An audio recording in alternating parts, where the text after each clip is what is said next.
My pleasure to join you all. I was thrilled, Anna, when you asked me to join because I think polling, demographics, how voters decide to vote in a particular election cycle has long been an obsession of mine. I'm now a White House reporter, White House correspondent for NPR, but I think, would consider it a passion of mine to better understand why voters tend to vote a particular way. So before I introduce the panel, I just wanted to kind of set the stage. I mean, I think the thing to me about these midterm elections that was so striking was that in the lead up to the midterms, the pollsters and analysts that I would speak with often said that they were very unsure about how these midterms would pan out. They said it could either go one way or the other. And I think there was a degree of hesitation about making predictions, as it probably always is, but it felt to a greater degree this year. And there were, I think, really competing narratives. I heard a lot from voters and analysts about the economy, democracy, abortion. And sometimes I would meet voters who had really confusing and nuanced opinions about how they intended to vote based on which of these three things kind of took primacy in their minds. And I want to dig a little deeper into that actually with all of our esteemed guests in a moment. And I have very specific questions, as I'm sure you all have specific questions for them as well. But let me just introduce our panelists. They will then speak a little bit about their own observations of these midterms before we dive into questions. First, we have Whit Ayers. He's the founder and president of North Star Opinion Research. Whit is somebody whose expertise I have relied on in previous election cycles quite a bit. I specifically, when he worked, I remember, as a pollster on Marco Rubio's 2020 presidential campaign. We also have Kathy Frankovic, who has been an election and polling consultant for CBS News for a number of years and writes weekly analysis of polling results for the Economist YouGov polls. Kathy is someone, again, whose work I think many of you all probably have come across over the years. And last but not least, we have Carlos Odillo, who's the co-founder. And Carlos, I apologize in advance because I do not speak Spanish, but I believe it's actually pronounced Equis, right? Equis Research, which has done a lot of good work on seeing how Latinos vote in a number of states. He is an alum of the Barack Obama operation as well. And so we have a good mix, I would say, from both the Republican and Democratic side of polling. And I will kick it off by letting Whit, why don't you begin first? Give us a sense of sort of lessons learned, maybe observations from these midterm election cycles. We'll go through, all of the panelists will share their thoughts, and then I'll jump into questions, and then subsequently we'll open things up to the group. But Whit, why don't you kick it off for us? Well, thank you, Asma. I appreciate that. I appreciate being with you, and I appreciate all of you joining us this afternoon. We will try to say something that hasn't already been said 1,000 times in the last week. Hopefully, we will come up with at least a few things that haven't been said multiple times already. Let me just share a few key points about the election before I turn it over to my fellow panelists. First of all, the broad outline of this election has been pretty clear for a number of months. We have been giving a presentation, my colleagues and I, for about 4 months that talked about how the GOP should be running away with this election. With inflation at a 40-year high, inflation is a very different kind of issue from most issues in that it's tangible. It affects everybody every day. And the kind of inflation that people saw directly in the grocery store and the gas station was much more than the average. Border security is still apparently porous. Every day on Fox News, we have another story about some problem at the border. And crime has been a real issue in a number of cities. It's not a trumped up issue. It's an issue that's affecting a number of people very directly. The neighborhood of Buckhead has talked about pulling out of the city of Atlanta because of frustration with the crime and the fact that people can't go down to Lenox Mall without fear of getting shot. And then you have Biden's job approval in the low 40s. History, as you well know, is pretty clear about this. When the president's job approval is below 50%, the average loss of his party's seats in the House is 37. That's the average loss. Frequently, they're a lot greater than that. The lowest loss for the president's party when a job approval was below 50%, was 13 seats lost by Barack Obama and the Democrats in 2014. But that was primarily because they lost everything that could possibly lose almost in 2010 with a 63-seat loss. So the lowest was a 13-seat loss. But ever since Dobbs, it was clear that the GOP was probably not going to run away with this election the way that they certainly had hoped. The Dobbs decision overturning Roe v. Wade really did energize a lot of women. It particularly energized young people. The voters under 30 years old indicated in exit polls that abortion was the top issue for them at 44%. And then we have the issue of candidate quality. It's real clear that Donald Trump pulled through primaries a number of first-time candidates who simply were not ready for prime time. All of us have done things that are complicated, but generally we don't do our best job the first time we've tried them. And running for Senate is really difficult in a high-profile, high-pressure race, and a lot of these candidates just weren't up for it. So we sense that the Republicans would probably take control of the House, but that the Senate was very much up in the air. In fact, toward the latter part of this election cycle, we were not sure where all this tsunami talk was coming from, because we didn't see it in our numbers. We were sitting there thinking, well, maybe things have changed a whole lot in the last 10 days that we haven't polled, or maybe somebody's seeing things that we didn't see, but we weren't seeing the tsunami effect. We were seeing more of an effect where the Republicans were likely to gain the House, but who knew about the Senate because they were so close. The second point I'd like to make is that it seemed to me that unlike 2018, polling overall was pretty good in 2022. I mean, unlike 2016 and 2020, but more like 2018. Polling overall was pretty good in 2022. There were some high-profile misses, but if you paid attention to the public polling, you'd have a pretty good idea that Brian Kemp would win the governorship in Georgia, but the Senate race would be tied, and it turned out that way. You would know that Shapiro would probably win easily for governor in Pennsylvania, but Fetterman would probably pull off a narrow victory, and that's what happened. You would know that in Ohio, Mike DeWine would win the governorship in a landslide, and J.D. Vance would probably win in single digits. You would know that Bud in North Carolina would probably win the Senate race, but it would be single digits. So it seems to us that the polling problems in 16 and 20, and they were very real, is more of a Trump problem than an endemic problem in polling. But I suspect many of you will have your own view on that. We have done a lot of work with the Republican base and Republican voters nationally. And there's some of the work we've done that may give us an insight into what's may happen in the Republican nominating process. We've put together the answers of a number of different questions, whether Republican voters support Donald Trump more or the GOP more, favorable, unfavorable on Trump, particularly the intensity, the very fave and very unfave, job approval with intensity, whether Republicans support both Trump's policy goals and his behavior, his policies, but not his behavior, or neither his policy nor his behavior. Do they want the GOP nominee in 2024 to have the same or different personality and temperament as Trump? Do they want Trump to be the nominee in 2024? And where does Trump come out in a three-way ballot with Trump, DeSantis, and Romney, for example? And we've come up with three basic groups in the primary audience. About 10% of Republicans are never Trumpers. They never supported Trump. They strongly disapprove his job performance. They have very unfavorable views of him, and they sure as hell don't want him to be the nominee in 2024. But it's only about 10%. Somewhere around 40% are always Trumpers. These are people who will walk through a wall of flame for him, who will brook no dissent of him. They think he hung the moon and looks out for them in a way no other politician ever has. Criticizing Donald Trump with these voters is like criticizing Jesus in an evangelical church.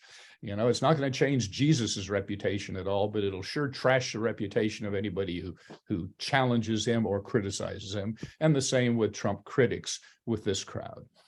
About 50%, roughly half the electorate, is maybe Trump. These are people who supported him twice, voted for him twice, approved of his job performance, think he did a great job as president. They would certainly vote for him over Joe Biden in a heartbeat if that were the choice.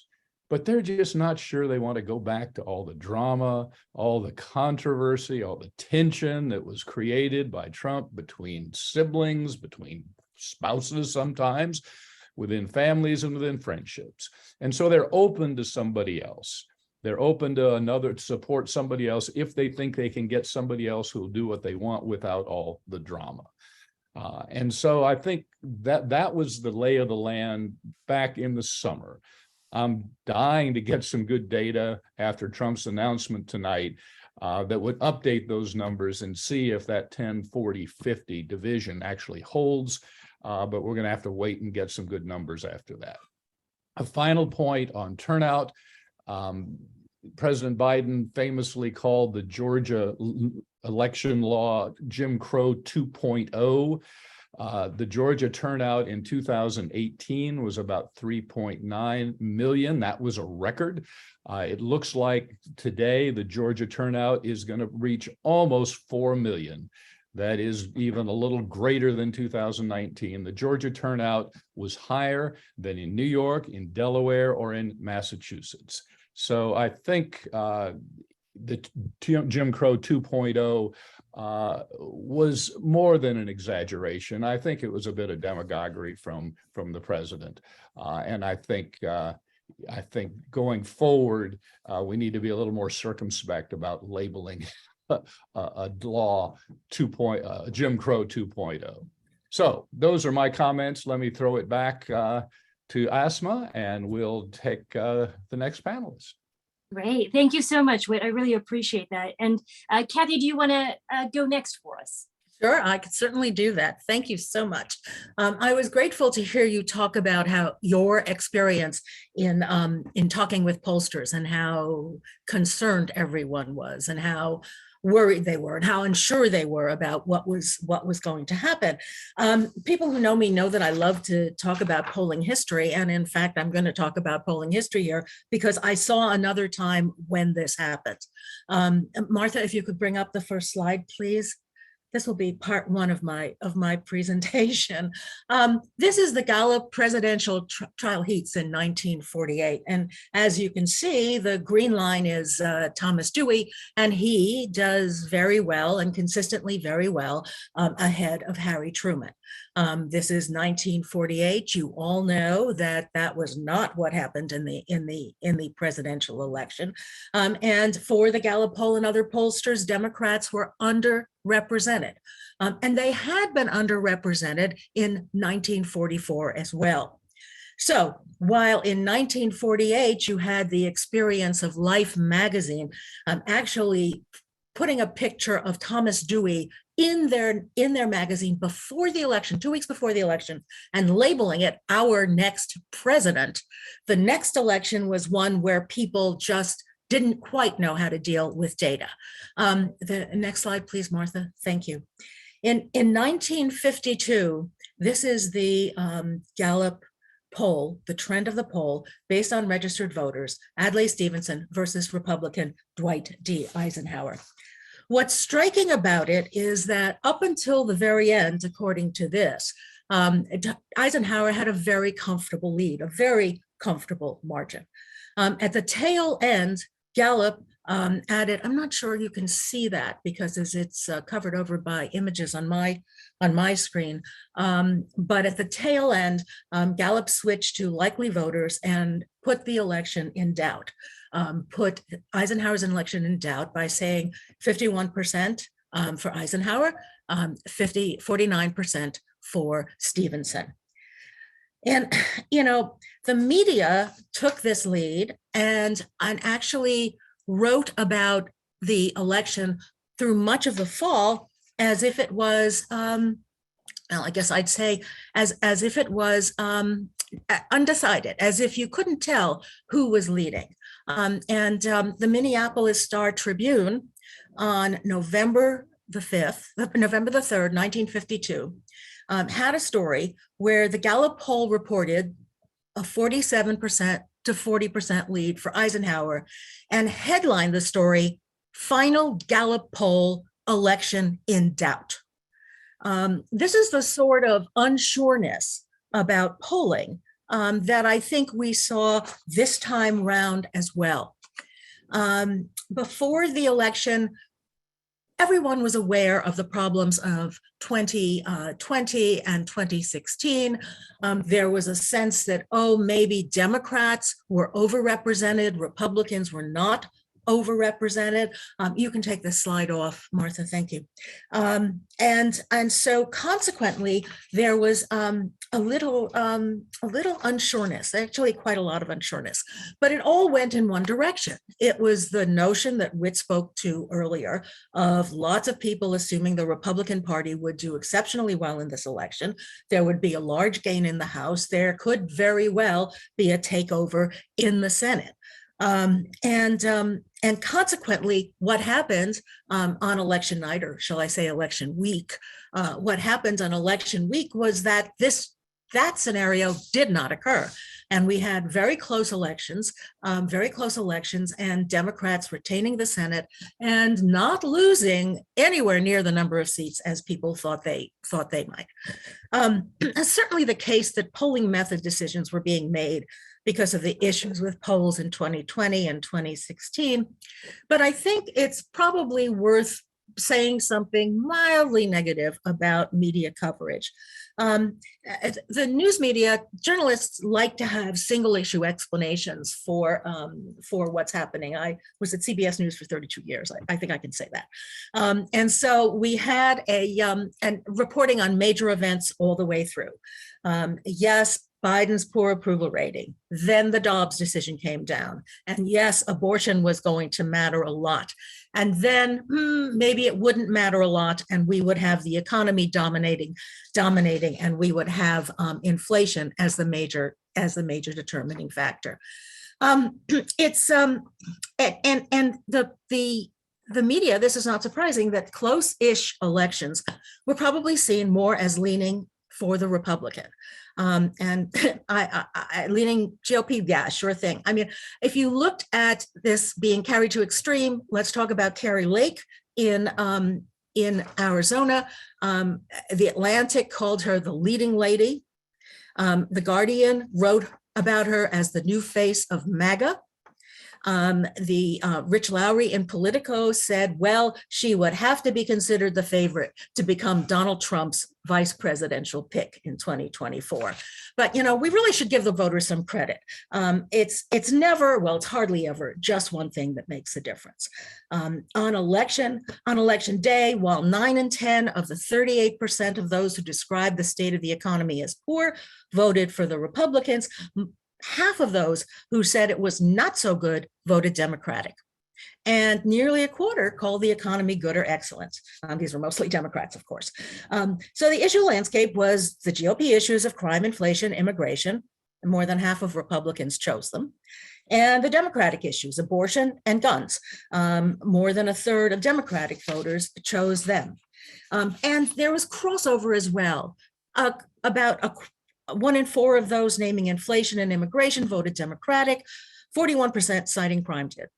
And so we have a lot of things going on, and it's not as simple as I think many reporters was hoping it was going to be. And frankly, you know, it's the most partisan time of the year for voters is when they cast a ballot.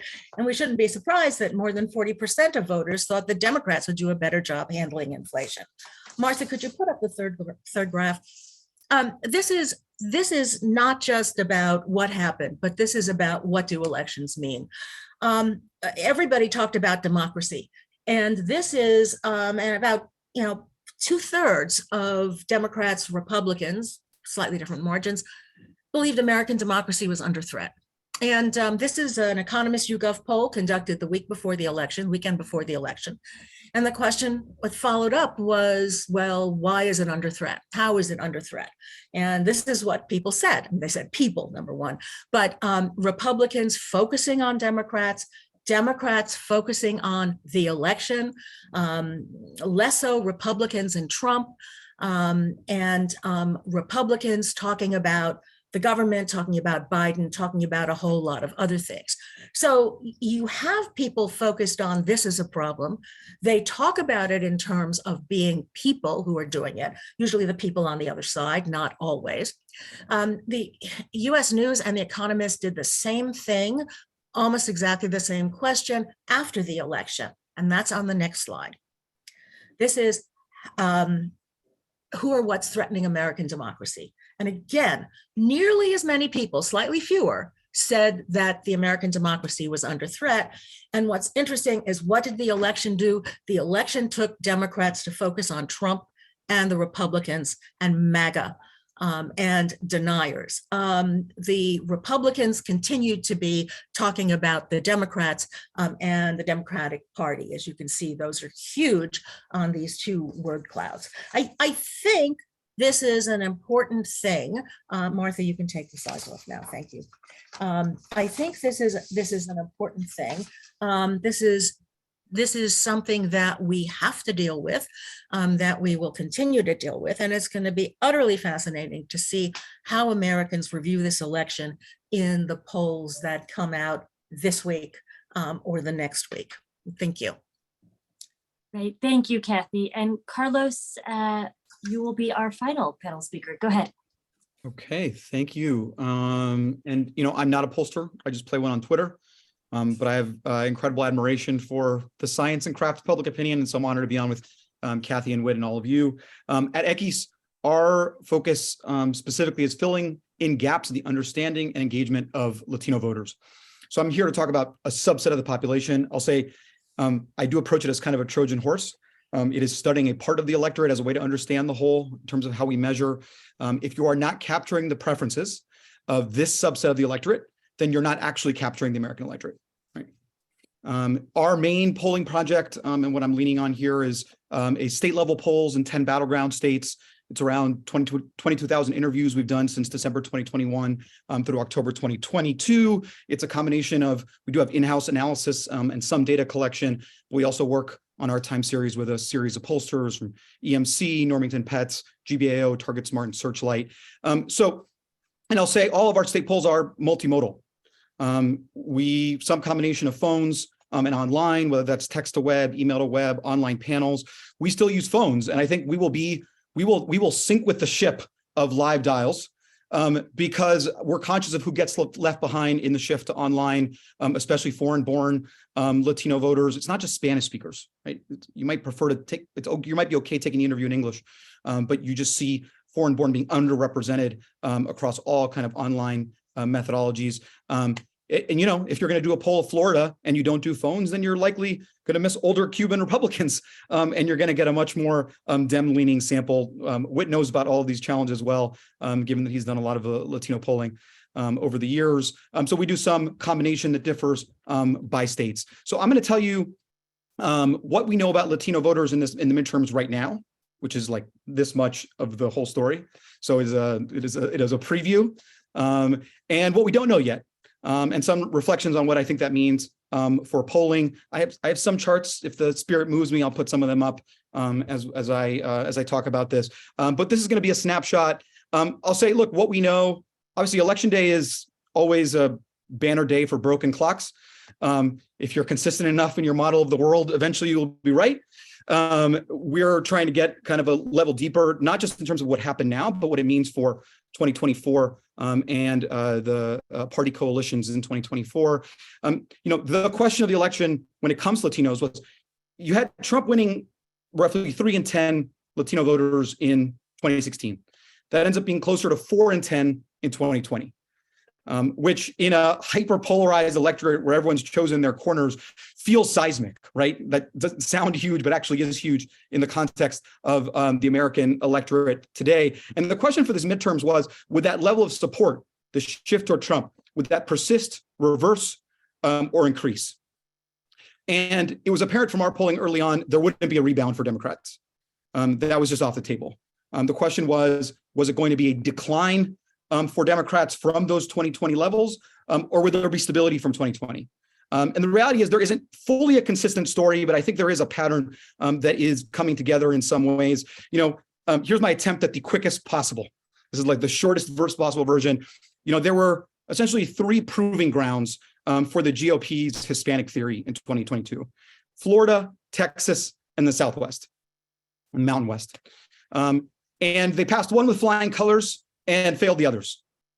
Kathy, I'll start with Florida. Florida, was an unmitigated disaster for Democrats across the board, but it is especially true among Latino voters. Republicans win a majority of the Hispanic vote for the first time since 2006, another year that Charlie Crist was on the ballot, just on the other side.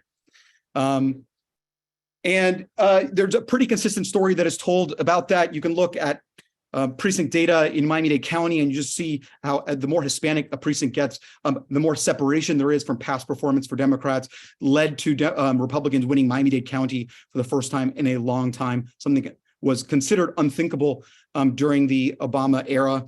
But once we move outside of Florida, Kathy spoke about Carrie Lake and how the press talked about her. Similar coverage was lavished on Mayra Flores when it came to the Hispanic vote. In Texas 34, Mayra Flores was put up as the face of kind of the Republican vanguard, and she lost her race.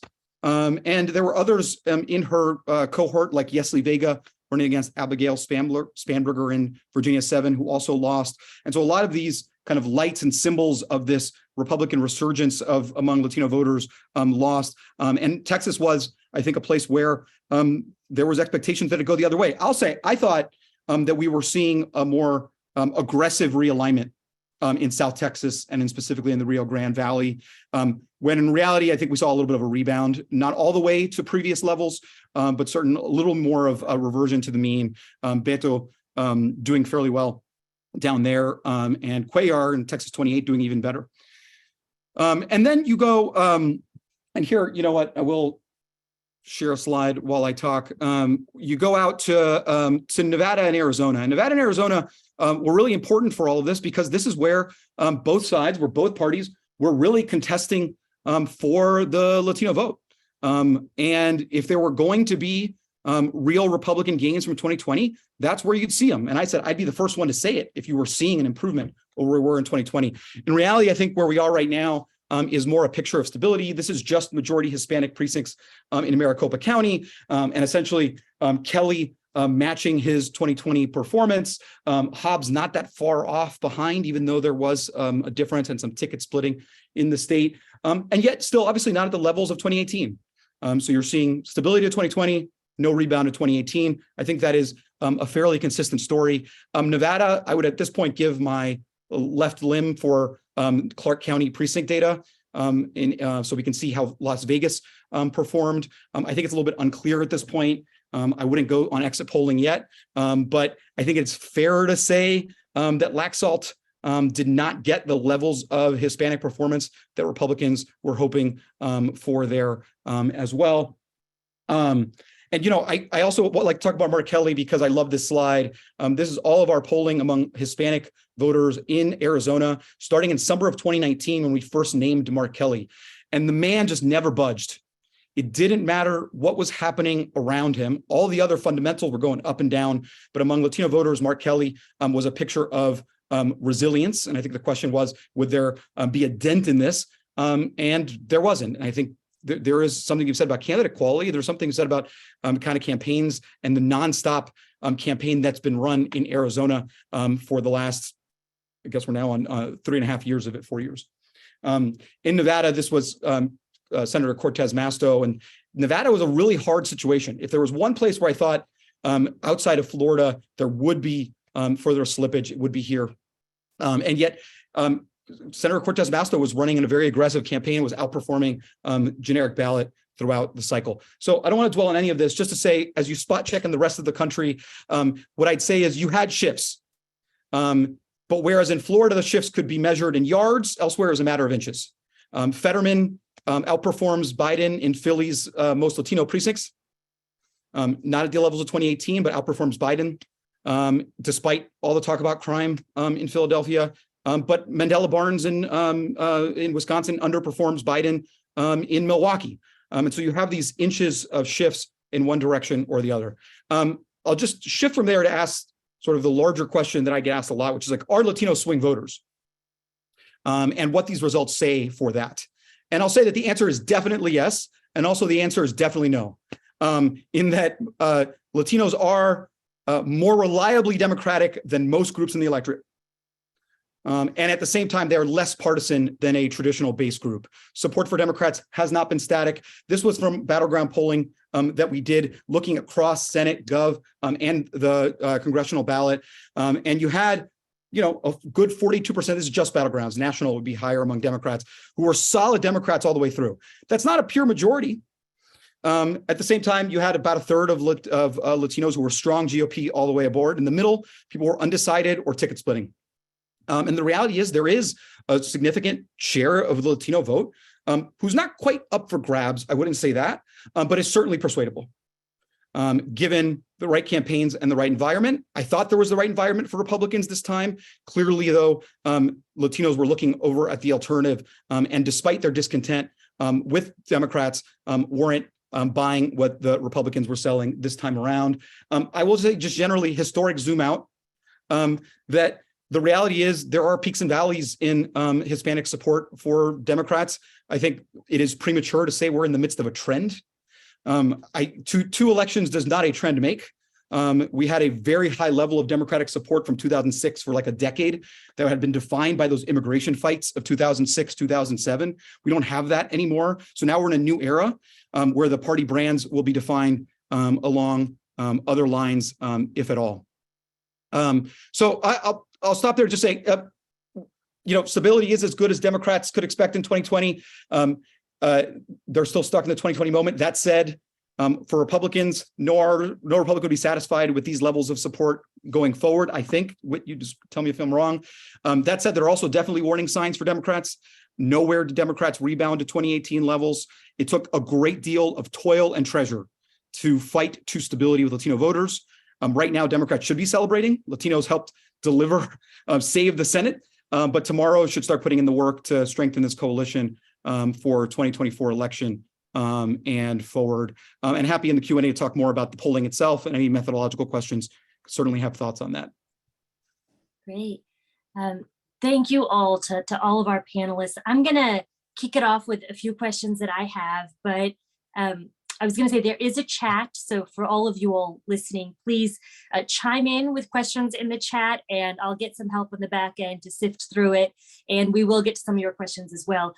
But the first question I have is actually a very broad question. So perhaps you all could take a whack at it. I know Whit and Kathy, you specifically had mentioned the desire to find, I think, a cause, right, of why people were voting. Kathy, you mentioned this, and I will say, I myself thought that inflation, given just what we saw in polling and how much voters said it was a top priority, was going to perhaps indicate greater support for Republicans than we actually saw transpire on election day.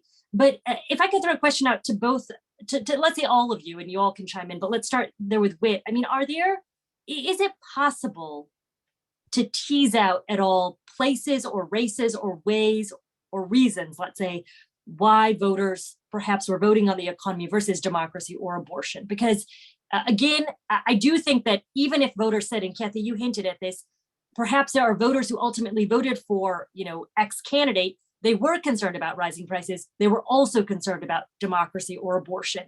It was not an either or equation. Is it thus possible to kind of tease out where certain factors were more at play than other places? Sure. And I think Kathy came very close to nailing it. Republicans and Democrats were voting on different issues. In some cases, they were in different universes. People voted for Republicans, or the Republicans who voted for Republicans were doing so because of inflation and crime and the border.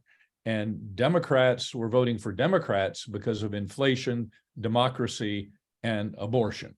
So you had a set of three issues on either side, which drove their particular voters to vote the way they did. But it's all part of our polarization, where you have Republicans and Democrats in different universes, worried about different things and voting on different issues.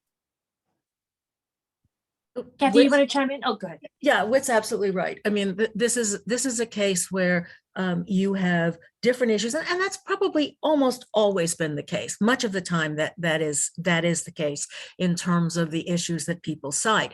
But people are able to deal with multiple issues, and they're able to deal with contradictions in how they see about those issues. And my guess is that in some cases things emerged as just a little more important to people. And in addition, you've got partisanship, which has now become, as somebody has said, almost tribal and almost a religion in terms of people's identification.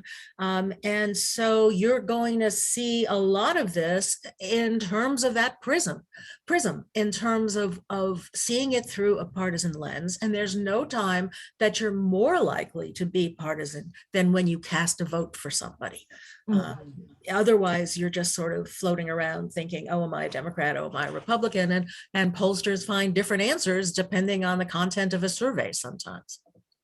If I can ask just a quick follow-up on a specific state, when we talk about voters being rather polarized on issues, I was particularly struck by what happened in Michigan and Democrats' ability to win kind of across the board in Michigan. And one thing that I was told by a Democratic analyst leading up to the midterms was that because abortion was quite literally on the ballot in that state, it was perhaps rising to the top for voters in a way that it was not rising to the top perhaps in other places. And I'm curious what you all made of what happened in Michigan, and are there any lessons learned for other states that are translatable there? I don't know the answer, okay. But I bet somebody does. And I bet that somebody who was dealing with the exit polls on election night may very well see what was happening in Michigan. And I have not looked. Well, the advice to Republicans is don't nominate election deniers for critical offices. I mean, it's not any more complicated than that. Election deniers got killed all across the country, but especially in Michigan. Wait, can I ask you a follow-up on abortion? I mean, are there any lessons learned for how Republicans ought to message or talk about the issues around reproductive rights as we lead into the next presidential election cycle? Yes. There are, most of which are being ignored by many Republican candidates. Americans are torn about abortion. They have been torn about abortion since Roe versus Wade passed. I'm convinced our grandchildren will be arguing about abortion. The fact is that there's a small minority of Americans who believe abortion should never be allowed under any circumstances. Another small minority that believes abortion should be allowed in every conceivable circumstance at any stage of pregnancy. And the vast majority of Americans believe abortion should be allowed in some circumstances, but not others. We have a number of laws that have been passed that are far from the mainstream, passed by Republican legislatures that are far from the mainstream, that include no exceptions, for example, for rape or incest. And that's the very definition of outside the mainstream. Tone is also critically important. Half of Americans have either had an abortion or know somebody who has. And so when you're talking about abortion, you're talking about someone who has a very, very personal and direct interest in the issue. And you need to be careful the tone you use. The idea of calling abortion murder is just politically stupid, that you're sitting there talking about what could be half the audience.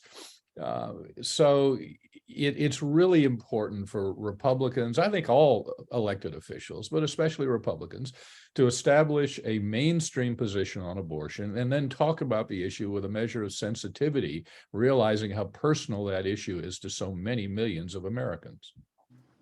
Carlos, I had a question for you. You mentioned earlier in your introductory remarks that if you thought there was a place where Republicans might have been able to make inroads in the Latino community, it was Nevada, and it did not pan out as you had expected.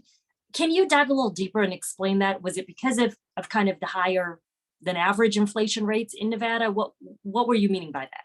Sure. Yeah, it's economic measures and their perception of it. I mean, okay. I think back to in the midst of COVID, when we did an open-ended question of what people were most concerned about when it came to COVID, you had across the country, Michigan, like the word cloud was death, disease, what have you. In Nevada, from the start, it was economy. It was economy. Trump made significant gains in Nevada from 16 to 20. And what we saw was it wasn't the people who had lost their jobs, it's actually people who had held on to their jobs and were worried about rocking the boat. And were worried about Biden coming in and the perception that there would be lockdowns or what have you. And in all of our polling this cycle, like it was the majority top issue was economy. Normally when we say the top issue is the economy or inflation or cost of living, it's a plurality. In most states, a plurality of Latino voters would saying 30%, 25%. In Nevada, it was an outright majority who were choosing economy and cost of living and inflation. And so for us, it was if people are voting on that, and there is this level of discontent, you would think Democrats would fare poorly and certainly worse than they had in 2020. And I don't know that that's what we saw, in fact. And by the way, I think we'll see that Cortez Masto held on among Latinos. I think in order for the math to work, she likely had to do better among white voters than Biden had in 20 as well, and seen great support and turnout from Black and AAPI as well. We've been getting some questions, thank you all, in the chat, and I'm going to get to those in just a moment, but I did have one additional question I wanted to throw to you all first before moving on to the audience questions. And again, I know some of our panelists hinted at this, the idea that the midterms are often an indication, or let's say, classic word referendum on the president, and you can often look at the president's approval rating and get some indications as to how the midterms would go. President Biden, his own approval rating was underwater since I believe August, September of last year. It does not seem that that was a particularly useful metric in understanding how these midterm elections went. I'm curious if you all could dive a little deeper into why that was the case, and is it a useful metric, do you think, going forward? Kathy, you want to? I'll start. I'll start and you guys can finish. I think that, we've lived with it for a long time, and we really believe that we always say that however the president is doing is going to have an impact on the electorate. I mean, you have 2002, when Republicans gained seats. George Bush was very popular. This is in the wake of 9/11, so maybe we shouldn't have been surprised by that. So it is there. It's going to remain there. People are always going to look at that. But on the other hand, if you start asking people a question about their own perception of how much the president meant to them and meant in their vote, a lot of people will tell you, oh, not a factor. They just ignore that. That's something that's up there that's going to stay there. And, in years when the president's party does well, more people will say it was positive than say it was negative. In the other years, which is sort of more common, more people will say the president had a negative impact as opposed to a positive impact. But a lot of people, pluralities and at the very least, and occasionally as many as half, will say that there was no impact. It didn't matter to them. So we shouldn't just, it's sort of like looking for the single explanation and saying this is going to mean everything. It doesn't mean everything. It means something. It's helpful, but it doesn't mean everything. Presidential job approval is one of those key issues that determine the general atmosphere of an election. It's sort of like whether the economy is growing or not, or whether inflation is up or down, or whether unemployment's up or down. It creates the background against which we run elections. And I think it always has been that way and always will be that way. It's not the be all end all, as Kathy says, but it is one of the fundamental structural variables that determine the basic structure of an election. Great. So I'm going to dive into some of the questions we've been getting from the audience. There's a question here about what you can tell us about gender differences and youth voter turnout. I don't know if there's anybody who wants to start on that, but in terms of what we saw at this election cycle, I believe what you mentioned something about the under 30 population, Gen Z, I'm very interested in how they went, but also gender differences. Carlos, Kathy, you want to, I've already talked about the youth vote and how important abortion was for voters under 30. You don't want me Kathy, to answer you're because muted. I'm just going to give a caution about reading too much into exit polls and waiting till No, go ahead. Actually share that. I think that is valid. Please. So go ahead. I think there are clearly signs of some youth turnout, although now you also have some commentators arguing it wasn't as high as it could have been. I do think there are signs, especially we saw it in the polling, the extent to which a younger voter has really been politically incorporated in the last few years. Imagine registering to vote in this era. And yet I do caution against reading too much into these splits until we have more precinct level data back and until we get the administrative data back and are looking at voter file based estimates. We've seen how radically our thinking on the electorate can change once we see that.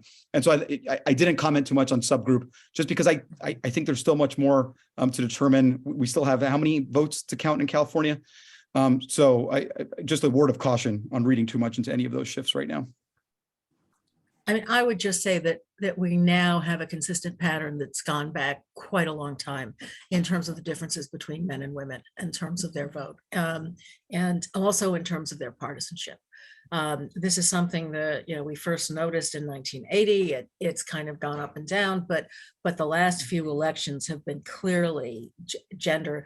Women lean towards the Democrats, men lean towards the Republicans. And there's other stuff going on here. It's who these people are. Married people, at least according to the exit poll, didn't differ all that much, men and women. So you're talking about not just gender, but you're talking about the society in which you are living and whom you associate with. And that's doing it. But it's there. It's been there, and for far as I can tell, is likely going to stay there. That gender difference is going to stay there for a while.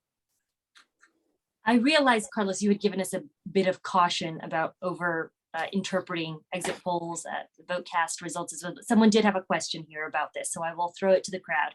They asked, vote cast House results showed a swing toward the Republican Party among some groups compared with 2020 to 2018. Republicans as a whole did better among Hispanic voters, Black voters, white suburban women, and rural voters. And they said, despite your warnings, Carlos, about overreading the shift with Latino voters, is it meaningful to the GOP that they did draw greater support, it appears, from a number of these demographic groups, even if it does not translate to wins in the House and Senate? Does it put the party on firmer ground ahead of 2024? Well, I'll start, and Aaron, good question. I mean, to me, it seems like, Pyrrhic victories in the sense that here's a midterm where Republicans should be running away with it. And so these like marginal shifts seem like a nice consolation prize. But if at the end of the day, you didn't win and you didn't see the shifts in the states where it mattered. And again, I could focus on Latino vote all day. I think in order for the math to work in some of these states like Arizona, the Democrats had to have been making additional gains among white voters. I don't think it was just college educated either. And so, sure, if you want to take solace in some national shifts in exit polling, that's fine, but it didn't happen where it counts. Now, that said, does this mean that I feel like Democrats should feel super comfortable heading into 2024? No, I think that there is clearly there's both a lot of calcification of the electorate, but then there's also like pockets of volatility that we haven't fully understood. And that, by the way, polling might not be totally prepared to capture in the context of a 2024, especially if it is Trump again. Does anybody else want to chime in about vote cast and interpreting what these results appear to mean for 2024? As Carlos knows, I've been talking till I was blue in the face about the importance of Republicans doing better with non-white communities, particularly with Hispanic communities. And so some of the data from 2020 and 2022, I can take as a hopeful sign that Republicans are making some inroads in the Hispanic community. The suburban voters, particularly suburban women, had a strong reaction against Donald Trump in 2020. And so in many ways, they are swing voters right now. They used to be pretty strongly Republican. Donald Trump pushed them away from that. But suburban voters, particularly suburban women, are a critical swing voter group now going forward, I think. We have a question, and I'll actually chime in and say people's names because apologies, I couldn't see the chat earlier. But this question comes from Fred. And it gets at something I guess, Carlos, you had mentioned earlier, about specifically Latino voters. He says polls in Arizona and Nevada usually underestimate the Democratic share. Is it mainly because Latino voters are more difficult to reach there? Well, certainly Nevada. I would say Arizona's Okay. is a mixed record, but I think in Nevada, if you look at 2010, 2014, 2016, this time around mixed. There is certainly an underestimating of Democratic vote share. I do think that is to some extent because of non-white voters, Latinos first and foremost, but also there's a significant AAPI population there as well. And with like high stubborn levels of undecided rates until late into the contest. And so that had been a kind of recurring issue in past cycles, but also, you know, Nevada is a coin toss state. I mean, we saw it again. I don't know how many times we need to see it to say no poll is going to have that level of precision when you're literally in a coin toss situation. It's just that the coin keeps landing on Dem cycle after cycle. This question from Mark, our next question, is something that I've been long interested in, which is non-voters, right? Because we talk so much in these midterm election cycles about the results and what they mean, but you have elections where a majority of the country does not yet vote. So he asked, how do you account for a turnout of only 48% or so in an election termed vital to the future of democracy? There's a lot of data about those who voted. What do you all know about those who did not vote, the non-voters? Kathy, you're muted there. Okay, thank you. That's something it's going to take us a while to learn. And this is not something that people focus on election day. It is not something you're going to see in the exit poll. I think VoteCast might have something to say about it because of their methodology, and so that would be a place to look right now. And also at the beginning of the campaign, in the run up to the campaign, one could look at those voters. 20 years ago, it was fairly consistent. It was, oh, Democrats aren't voting as much as Republicans. Well, that's changed, and you have basically in many surveys, you have just as many, it's the same share of Democrats as Republicans, or close to it, saying that they're definitely going to vote. So the partisan mix isn't there. What is there is that non-voters tend to be younger. Non-voters tend to be not resident in wherever they live for very long. Non-voters tend to be less educated than voters. All of those things have always been true, and I'm pretty sure they're still true. It's helpful to keep it in perspective, though, Asma. I mean, 2018 was the highest midterm turnout in 104 years since 1914. I mean, that is an incredible level of engagement. And all indications are that this year is going to approach the turnout in 2018. The turnout in 2020 was the highest we've ever had in a presidential election in American history. So for the most part, Americans are more engaged now and more likely to vote now than they were 10 years ago. Now, what Kathy says about non-voters is exactly right. They tend to be much less engaged in politics. They don't see how politics affects their lives. They don't really care that much. They don't read that much. They don't talk about it that much.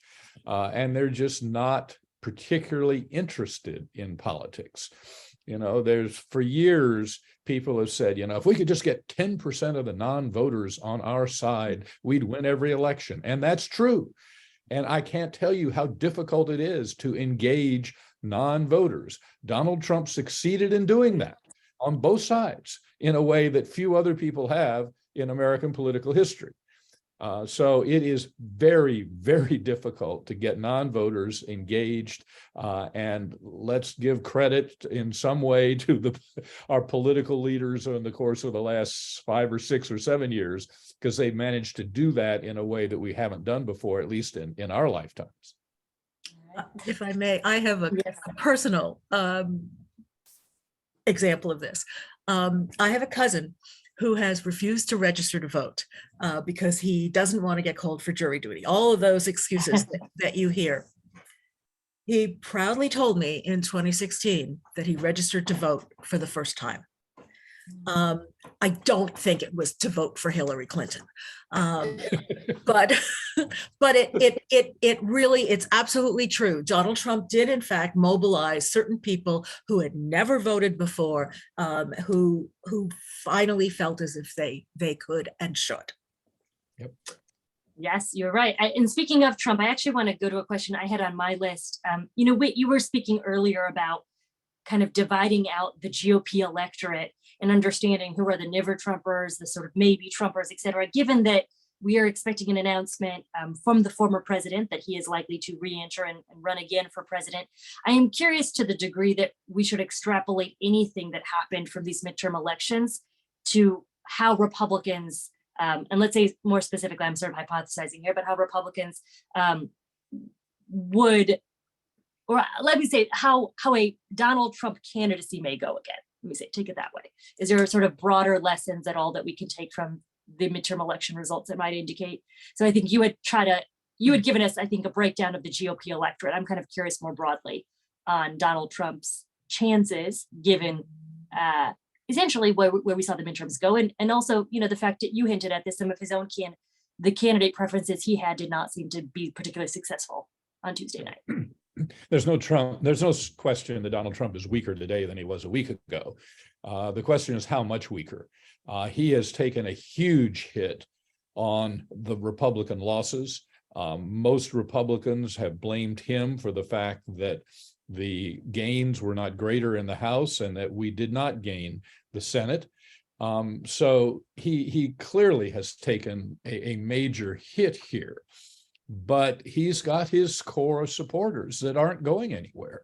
As I said before, last summer, they were about 40%. I don't know if they're less than that or not. I'm anxious to find out and ask those questions again. The real question is how many people will get into the race against him. If this were a one-on-one race with Ron DeSantis, I feel fairly confident, at least in the current environment, that DeSantis would win. But if you also have Chris Christie and Mike Pompeo and Nikki Haley and Tim Scott and Mike Pence and a host of others in there, then you run the same risk that we had in 2016, where you have multiple candidates dividing up the non-Trump vote, which is a formula for him doing very well in the primaries. So he is substantially weaker now, but you can't say that he is going anywhere, not with a hold on 30, 35, 40% of the Republican electorate that doesn't seem to be budging. I'm going to go back to a question that we have from our audience. An anonymous attendee asked that entire states seem to swing one direction in most of its counties, but not in the same direction as other states, with no obvious similarities between the states that swung right versus left. Are there any theories, for example, why Florida, New York, and North Carolina swung more to the right, Michigan, Ohio, and Pennsylvania swung to the left?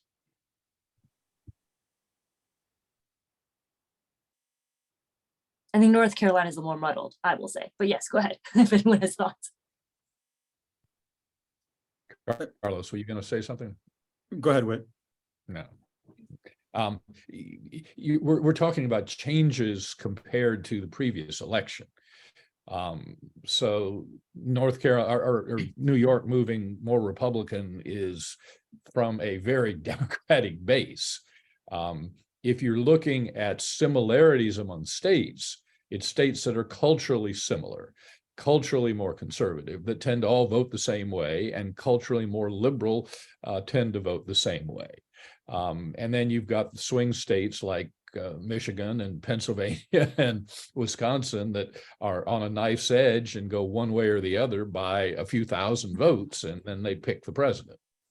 But wait, can I ask if the follow-up here is, I think that, you know, there were some folks, I would say particularly on the right leading up to the midterms, who really expected, I think, sort of massive, almost you could say a wave type of election, and will say that they expected results akin to what Republicans saw in New York and Florida, and those didn't pan out in some of the other places.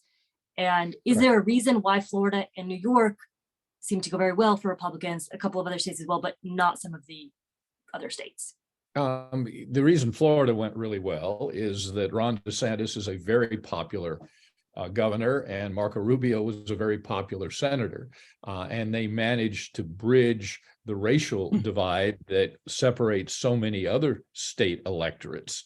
Both of them did very well in the Hispanic community.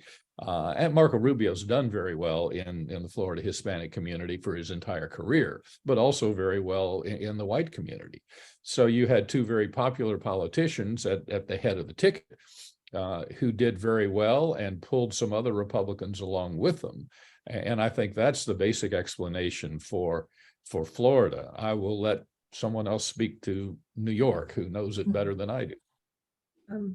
I can say a little bit about New York. I spent the last 15 years living in Hawaii, so a very blue state that doesn't change.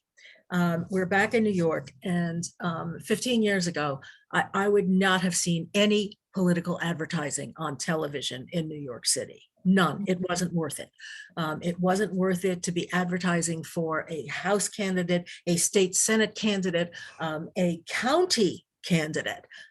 This year, it's all there. I think there's an analysis that needs to be done as to where the parties invested their resources, where they saw weakness, as the Republicans clearly did in New York, with a governor who was brand new to the job, and a very aggressive, well-performing Republican challenger in Lee Zeldin, who focused on crime. There was huge investments, and so you had a lot of things going for the Republicans. And if you're voting for a Republican for governor, you may very well be more likely to vote for a Republican for other offices as well, and vice versa. Yes, there's ticket splitting, but it's doesn't happen all the time. I would just add, and I don't want to, generally, I wouldn't, we talked about candidate quality. I think candidate quality in campaigns, I think sometimes we overstate their importance, but I think in this case, it did seem to some extent, Democrats were picking the races, especially anticipating a tough year where they were going to fight hard. Florida, North Carolina, and New York were not places where Democrats decided that they were going to take their stand. In fact, in Florida, if you look at national Democratic money going into Florida in 2022, it's 2.3% of what it was in 2018. And so I agree, DeSantis was popular. They saw his strength. They saw how expensive Florida was going to be and made a decision not to spend that money there, but rather spread it in states where they thought it could go farther. And so Democrats just let go of the rope in Florida, that there wasn't really a contest in that regard. And that's why we talked about Hispanic shifts. The shifts were statewide. I mean, you're talking about DeSantis winning Palm Beach County. And North Carolina, similarly, even though many Democrats believed that it would be a competitive Senate race, and there was polling to indicate the same. I think there were a lot of funders in particular and the committees who looked at the fundamentals and said our money's better spent somewhere else, and didn't go and contest in North Carolina in the way they did elsewhere. Wonderful. So I'm looking at our time. I've got time, I think, for a few more questions, and I'm going to go through questions that we have from the audience. So we have one here from an anonymous attendee about polling methodology, which I think is kind of interesting. This person asks, I think one source of bias response is people's hesitancy to answer or respond to emails, texts from phone numbers they don't recognize, or their phones are parsing out polling numbers as scams and not letting them go through. How are pollsters adjusting to this environment? With great difficulty, but I'll let Carlos and Kathy take the first crack at that. With great difficulty. It's hard, and it's becoming, people are becoming creative. I know, I work now, I do some consulting for YouGov, which has an online panel for its surveys for The Economist. CBS News is also a client. Yahoo is a client for political surveys. And I think that there are issues with all sorts of methodologies now. Ideally, telephone polling is the quote gold standard, if there is a gold standard. I'm not sure about that anymore. Yeah, I mean, response rates are problematic. Coverage is problematic. I think there may be more, you have to be smarter at dealing with the data that you get and interpreting the data that you get. Carlos? Yeah, same. And I'd say, I spoke the virtues of phones. I mean, we don't even go exclusively phones. You often can't actually get the interviews you want, or at least without spending astronomical sums. But that also, if you're worried about finding the more kind of elusive marginal vote switching voter, you have to go chase them across various methods. And we found actually the text to web and email to web, we were pulling some Trump voters that we weren't getting through phone or through online panel. But even that's gotten harder because all of a sudden, all of the texting has gone, the rules have kind of opened up, and now you have endless fundraising texts.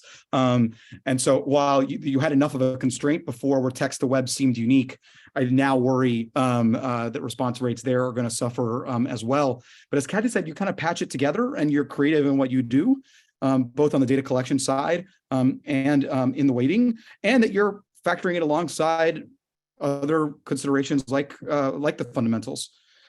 So certainly creativity, and then I think also moving away from the idealization of some absolute top line number, and more lean in to what polling has always been, which is showing a range of scenarios and showing what those possible range of scenarios might be. And so it's also an adjustment, not just in how you do the data collection analysis, but then also how we're presenting it. Mm-hmm.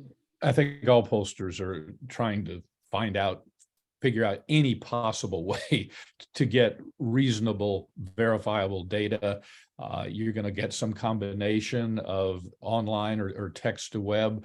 You're going to get cell phones. You're going to get some landline phones. And then the question is, what proportion of each are you going to put into your sample? We're clearly moving toward much more online data collection with modeling, similar to the YouGov survey that Kathy is consulting on. But then you're going to have challenges with a gerrymandered congressional district. How in the world are you going to go pick a sample for a gerrymandered congressional district where one side of the street's in one district, the other side's on the other district? So we have a lot of challenges going forward, and it will challenge the best methodologists we can produce. If I can say one more thing, this has to do with the generic House ballot, which everybody reports, and which is not directly interpretable as seat gains or losses, not even directly interpretable as who's going to control. It's because of the nature of the allocation of seats, because of the way seats are drawn, and you could have a Democratic majority nationally and Republicans can control the House. You could have a Republican majority nationally, and it could be anything. So I think that, unfortunately, that is the one metric that we have in an off year, and it's going to be looked at. But you got to be really careful with it because it's not telling you what I think a lot of people wish it would. Kathy, if I can ask you a follow-up from a question here from the audience about another question that we often see in polling. It comes from Jason. He asks, do you think the question, is the country on the right track, wrong track, still a good question to gauge election outcomes? It feels like there's existential dread on both sides of the political spectrum, and people are going to be generally more pessimistic. So that is a question we often see in polls, and he's wondering how useful it is. I think Whit said it earlier, when it's the general tenor of the general focus, the general way people are looking at things. It's sort of like the presidential approval rating. The right track, wrong direction is a piece of this. It's not predictive on its own. It is helpful. I sort of think maybe after this election, it's going to look a little better, but I don't know. Or after any election, it looks a little better. But again, I don't know that either. So I think it's there. People use it. It is certainly a statement. It does, however, it is affected by partisanship. But you don't think it's outdated, because that was a I follow-up. don't think it's outdated. Does anybody think it's outdated? No, it's the negative view of the direction of the country is consistent with lack of trust in a lot of our institutions, with disapproval of the performance of our political institutions. And to a certain extent, that's a function of our polarization. The vast majority of Americans are still close to the ideological center. 37% in Gallup data say they're moderate, with declining proportions of very conservative, very liberal, and somewhat conservative, somewhat liberal. So you have an electorate that is mostly within shouting distance of the center, but you have the two parties moving apart, and the Democrats get into office and govern from the left, and Republicans get in the office and govern from the right, and the vast majority of Americans get frustrated because they don't feel like there's anybody speaking for them. So the direction of the country is negative, but in a certain sense, it's a function of frustration with our political system that doesn't seem to respond to where most voters are ideologically. I have, I think, time for a couple last questions. I think we're going to wrap at 5:30, I believe. So one question I had, actually, we spoke at the outset when I had thrown a couple of questions to you about lessons learned, particularly around abortion, that the Republican Party ought to take moving forward into 2024. If I could throw a similar question, actually, to you all about Democrats, and maybe Carlos, you can start. I know you've worked for Barack Obama previously, so if you can give us a sense of, this was overall a fairly, you could say, good night for Democrats. They did not lose nearly as many as seats as sort of historical precedent might lead folks to assume they might. Are there lessons, though, from how they fared this election cycle that they ought to take looking into ahead to 2024? Yeah. Well, I worked for Barack Obama. Now I work for Latinos, but not for any party. But what I'd say is, like, look, I would caution about always the danger of fighting the last war. And I think, generally speaking, as much as Democrats dodged the bullet when it came to the economy, the fact that it is still a massive concern, and by the way, a massive concern also of the lower propensity voters who didn't show up in 2022, but have a shot of showing up in a presidential, those drop-off voters. And so I think leading there with the kinds of concerns that we were hearing as far as cost of living, I think there's an issue like housing that has been somewhat off the radar of the national conversation, but that if you do any focus groups in states, it's the number one thing that people talk about as a pressure in their own lives. And so I think there are various ways in which Democrats can push an agenda that's speaking to opportunity, that's speaking to what have been the brand strengths over time, where voters have trusted them more. So it is the economy writ large. It is things like prescription drug prices that they've done some action on. It is tackling housing, but it's also speaking about education as opportunity. It is other issue areas in which they have these kinds of advantages and kind of have to press it in this moment. I agree with everything Carlos said. I think the number one message for both Republicans and Democrats is that candidate quality really matters, and the experience of candidates really matter. And that's really relevant for our presidential election in 2024. 2/3 of Americans do not want Joe Biden to run for president. 2/3 of Americans do not want Donald Trump to run for president. It would behoove both parties to nominate someone other than a candidate that 2/3 of Americans don't want to have as president.